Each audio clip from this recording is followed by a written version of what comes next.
Marie de Hetzel, vous allez bien? Yasmina, ça va. Ravie de vous retrouver pour notre chronique sur média, Audience le média. C'est mieux dans le bon sens. Et aujourd'hui, on va parler de cette chronique, des différentes chroniques que vous avez fait récemment autour de accomplir sa vie, de transmission, de sagesse. La première question que j'ai envie de vous poser, c'est il y a, j'ai le sentiment, un individualisme très fort, très contemporain, on va dire. Existe-t-il une crise de la transmission? Comment transmettre quand on est plutôt rivé sur soi? Alors, il va peut-être y avoir une crise de la transmission parce que les personnes que je vois qui sont concernées par la transmission sont des personnes qui ont souvent été dans le souci de l'autre. Hein. Donc, effectivement, elles ont envie, avant de partir, de quitter ce monde, de laisser quelque chose aux autres. Et alors, c'est vrai qu'on assiste actuellement à quelque chose de nouveau, un individualisme très fort, un narcissisme très fort, on est très préoccupé par soi. Le mouvement des selfies, en fait, tout ce qui est... C'est vrai qu'on se dit, au fond, comment est-ce que les jeunes d'aujourd'hui se positionneront-ils par rapport à cette question de la transmission? C'est vrai, c'est une vraie question, parce que pour transmettre, il faut avoir le sentiment quand même qu'on se retire hein, et on laisse la place aux autres, mais en leur laissant quelque chose aussi. C'est un exercice d'humilité. Oui, c'est un exercice d'humilité, il faut consentir à disparaître. Oui, c'est pas simple. On disparaît en quittant ce monde, donc, mais on ne peut disparaître que si on a le sentiment qu'on a laissé quelque chose. Et ça ne veut pas dire forcément, d'ailleurs, laisser quelque chose à des enfants. On laisse quelque chose au monde dans lequel on a vécu. Hein, parce qu'on a dit, ce que l'on a fait, par les actes que l'on a eus, enfin, on laisse une trace. Une trace. C'est très important ce que vous dites et ça me fait penser à la légitimité. Est-ce que la légitimité de transmettre se crée par l'action, donc comme vous dites, de faire quelque chose et de laisser quelque chose, ou est-ce qu'elle se crée par la formation? Est-ce qu'il faut être expert, formé, diplômé pour transmettre? Pas forcément, non. Parce que moi je connais des tas de personnes qui n'ont pas eu de formation particulière. Je pense...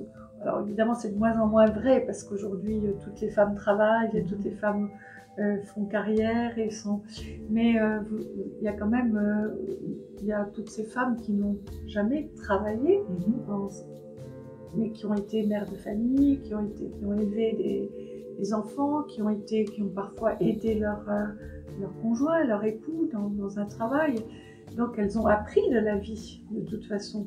Moi, je crois que la formation, c'est la vie qui forme, en fait. L'expérience. Donc, de toute façon, toute personne a été formée par la vie. Donc, l'expérience, effectivement, il y a quelque chose. Et puis, je pense aussi qu'on a une sagesse intérieure profonde. Moi, je crois à ça dans l'être humain. Tout être humain a une sagesse intérieure profonde. Et qu'au fond, peut-être que c'est le sens d'une vie que d'aller de plus en plus profond à la quête, en quête de cette sagesse que l'on a au fond de soi. Moi, en tant que psychologue, j'ai été frappée de cela dans toutes les psychothérapies que j'ai pu faire. Finalement, la révélation de la sagesse intérieure des gens. Marc Aurèle disait justement cette phrase: qu'y a-t-il de plus salutaire que la sagesse? La sagesse est-elle une philosophie en elle-même? Dans ce cas-là, oui, on est tous, enfin tout le monde est philosophe, tout le monde est philosophe dans une philosophie, c'est-à-dire une capacité de penser la vie, de penser les enjeux de la vie, de penser les valeurs aussi, parce qu'on est tous portés par des valeurs. Et réfléchir sur ces valeurs, sur la manière dont on les honore, dont on les met en œuvre dans sa vie, c'est ça la philosophie. Donc, on est tous philosophes. Hein. Donc on peut tous être sages. Et vous disiez dans une chronique précédente, ça m'a fait penser à la chanson de Gabin, Je sais que je ne sais rien. Vous parliez d'une expérience que vous avez eue avec Monsieur François Mitterrand, qui disait à la fin de sa vie, au final, je ne sais pas. Je ne sais rien. Et c'est ça une grande forme d'humilité et de sagesse que de dire ça. On est très loin d'une posture intellectuelle, c'est la vérité. Donc, par rapport à la chanson de Gabin. Et ça, c'est vraiment quelque chose qui vient en vieillissant, parce que c'est vrai que, mais peut-être que c'est bien comme ça, au début, quand on est jeune, on a l'impression qu'on va tout apprendre, qu'on va tout savoir, qu'on peut arriver au bout d'un savoir, et en fin de compte, quand on arrive au bout de sa vie, on se rend compte qu'on sait un peu, on a appris quelques petites choses, mais par rapport à, je dirais, à l'immensité de l'univers, de tout ce qui reste mystérieux. Parce que quand on pense à tout ce qui reste complètement mystérieux, sur lequel on ne sait rien, bien sûr, y compris d'ailleurs la question de la mort. Oui, en effet, c'est vrai que ça, justement, c'est pour ça que c'est assez tabou au final et que ça fait un peu peur. Se renvoyer à notre finitude, on ne sait pas. On ne sait pas. Parce on peut avoir toutes sortes de représentations. De toute façon, il faut bien quand même conclure que c'est un immense mystère. Totalement. Et les différentes technologies, l'avancée, la modernité fait qu'en permanence, même si on avance en âge, on est toujours dépassé par la modernité. Vous en pensez quoi justement de cette idée de la modernité? Oui, bah, la modernité, de toute façon, elle sera suivie d'une autre modernité. Oui. Donc, oui. Ça nous rend petits et ça nous rend enfin plus... Oui, en fait, c'est le mouvement de la vie qui nous montre aussi qu'une chose, par exemple, qu'on croyait vraie, devient très relative au bout d'un certain temps. Vous avez des choses qu'on croyait vraies qui apparaissent fausses. Enfin, je veux dire, on est en... Tout bouge. Donc, je crois que la rigidité n'est pas une sagesse. La sagesse, c'est de se dire, bah oui, au fond, les choses changent, les choses bougent, il faut voir les choses autrement. C'est de changer de point de vue. Oui, changer d'angle, exactement. D'angle. De point de vue, exactement. Il y a aussi dans la sagesse l'idée justement de s'éloigner de la certitude. Est-ce que la certitude, c'est une question d'âge? Est-ce qu'on est sûr quand on est jeune, moins sûr quand on est moins jeune, ou est-ce que finalement, même vieux, on peut être raide et bourré de certitude? Oui. Bah, qu'on soit sûr quand on est jeune, sûrement, et au fond, c'est bien aussi, parce que je pense que ça a sa place justement dans la jeunesse. On a besoin de certitude aussi pour avancer. Oui, c'est un repère. Ce sont des repères aussi pour s'appuyer. C'est vrai qu'une personne très âgée qui est ancrée dans des certitudes, c'est quelque chose d'un peu pathétique aussi. C'est comme de s'accrocher à quelque chose par angoisse, par peur de...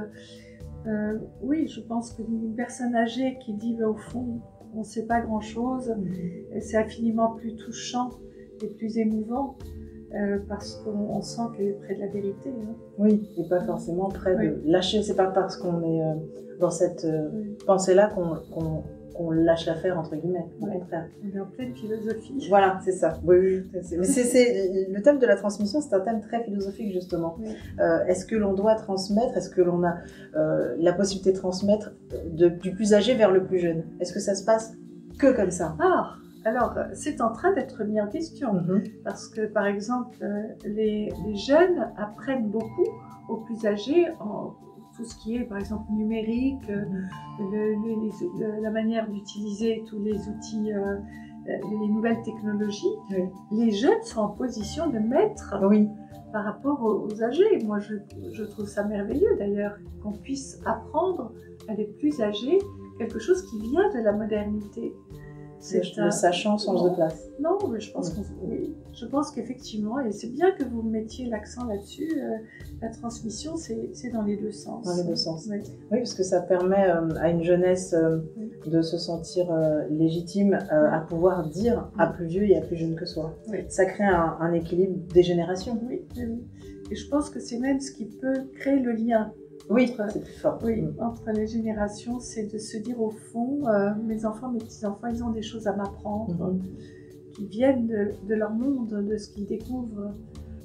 À condition de rester donc curieux, et justement ça revient à l'accomplissement de sa vie. Il y a cette fameuse phrase vraiment qui est devenue presque un slogan maintenant, réussir sa vie ou réussir dans la vie. La différence que vous faites entre les deux? Oui, c'est très... Effectivement. Alors, je pense que réussir dans la vie, c'est sûrement un objectif de la jeunesse. Hein. Là encore, on n'a pas les mêmes objectifs. On doit construire sa vie, on a une ambition, c'est bien. Hein. Mais quand on arrive dans les dernières années de sa vie, ou dans les derniers âges de la vie, ce n'est plus important, ça. Hein. C'est est-ce que j'ai réussi ma vie? Ça veut dire, est-ce que ma vie a été en accord avec mes valeurs? Voilà, c'est ça. Hein. Réussir sa vie, c'est dire, est-ce que finalement, j'ai collé le plus possible à mes valeurs? Comment parvenir à toucher du doigt cette idée-là, qui est une idée fondamentale et fondatrice, avant 40 ans, on va dire? Parce que j'ai le sentiment qu'on bascule à un moment donné et que la jeunesse ne nous permet pas d'atteindre cette idée-là. Non, mais enfin, là encore une fois, chaque âge, ses objectifs. Chaque âge a, je dirais, une sagesse particulière. Hein. Et une utilité. Une utilité particulière. On ne peut pas demander, on ne peut pas être à 40 ans comme on le sera à 70. Exactement. Je crois que, et d'ailleurs c'est ce qui fait l'accomplissement d'une vie, c'est que on passe d'un âge à un autre, c'est-à-dire on meurt à quelque chose, on meurt à un âge, on naît à un autre âge. On passe notre temps, en fait, de mort en renaissance. À renaître. C'est comme ça qu'on évolue, qu'on avance. Hein, c'est ça l'accomplissement d'une vie. Hein. C'est très philosophique, mais c'est très concret aussi que d'entendre justement qu'il ne faut pas se presser à vieillir. Non. Mais qu'il faut bien vivre pour bien vieillir. Oui. Je pense qu'il faut être de son âge. Et de son temps. Je vous remercie beaucoup de cette conversation. Donc on se retrouve, là on est sur Audience le Média, c'est incroyable, ça a du mal à rentrer, Audience le Média, et à très bientôt. Marie de Henzel, je rappelle que vous êtes clinicienne et psychothérapeute et auteure, donc à très bientôt. Merci. Au revoir.